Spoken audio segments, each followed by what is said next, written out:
Beginners కూడా చాలా సింపుల్గా క్విక్గా అయితే ప్రిపేర్ చేసుకోవచ్చు. లంచ్ బాక్స్లోకి కానీ ప్రసాదం కింద కానీ చాలా సింపుల్ అనమాట. చాలా క్విక్గా అవుతుంది. టేస్ట్ కూడా చాలా బాగుంటుంది. ప్రాసెస్ని అయితే ఎవరు మిస్ చేయొద్దు. లాస్ట్ వరకు చూడండి. మీకు చూస్తున్న కొద్దీ ప్రిపరేషన్ ఎలా చేయాలి అనేది క్లియర్గా తెలిసిపోతుంది. సింపుల్గా టెంపుల్ స్టైల్లో పులిహోర ఎలా చేసుకోవాలనేది చూపిస్తాను చూడండి. చాలా సింపుల్ అనమాట.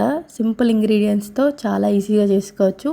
ఒకసారి ఎవరైనా ఇలా ట్రై చేయకపోతే ట్రై చేయండి. చాలా బాగుంటుంది. టేస్ట్ మాత్రం సూపర్గా ఉంటుంది.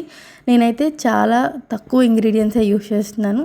ఫస్ట్ అయితే బాయిల్డ్ రైస్ చేసుకుంటున్నాము కదా, అందులోనే రైస్ పెట్టుకునేటప్పుడు కొంచెం సాల్ట్, పసుపు అండ్ ఆయిల్ యాడ్ చేసుకొని అది బాయిల్ చేసుకోండి. రైస్ ప్రాసెస్ అయితే చూసేయండి. ఫస్ట్ చింతపండు మగ్గు ఉంటుంది కదా, అదైతే కొంచెం రైస్ కూల్ అయిన తర్వాత అది యాడ్ చేసి మిక్స్ చేసుకోండి నీట్గా.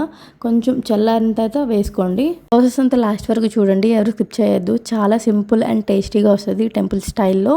నేనైతే ఏ ఇంగ్రీడియంట్స్ యూస్ చేశాను, ఎలా చేశాను ప్రాసెస్ అంతా డిస్క్రిప్షన్లో పెడతాను, చెక్ చేయండి.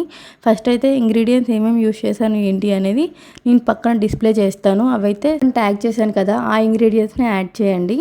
యాడ్ చేసి పోపు అయితే పెట్టుకోండి. చింతపండు వేసి రైస్ని అయితే మిక్స్ చేసుకున్నాం కదా, అది 1/2 అవర్ పాటు రెస్ట్ ఇచ్చామంటే రైస్కి బాగా పడుతుంది చింతపండు మొత్తం. దాని తర్వాత పోపు పెట్టుకున్నారనుకోండి, చాలా సింపుల్గా టేస్టీగా ఉంటుంది అనమాట. మొత్తం ఏంటంటే చేతితో కలుపుకుంటే ఫ్లేవర్ అంతా రైస్కి పడుతుంది. చాలా టేస్ట్ వస్తుంది. ఇంకా పోపు వేసేటప్పుడు చాలామంది పసుపు కూడా కొంచెం కలర్ కోసం యాడ్ చేస్తారు. అలా యాడ్ చేయొద్దు. మీకు చూస్తున్నారు కదా, సేమ్ టెంపుల్ స్టైల్ ఆ లుక్ కూడా సేమ్ వచ్చింది. అంత టేస్ట్ వస్తుంది అనమాట. చాలా బాగుంది. ఒకసారి ట్రై చేసి నాకు కామెంట్ చేయండి. ఈ వీడియో మీకు నచ్చినట్టయితే లైక్ చేసి కామెంట్ చేయండి అండ్ సబ్స్క్రైబ్ కూడా చేసుకోండి. ఇలాంటివి మరెన్నో వీడియోస్ కోసం మా ఛానల్ని సబ్స్క్రైబ్ చేసుకోండి. Thank you for watching.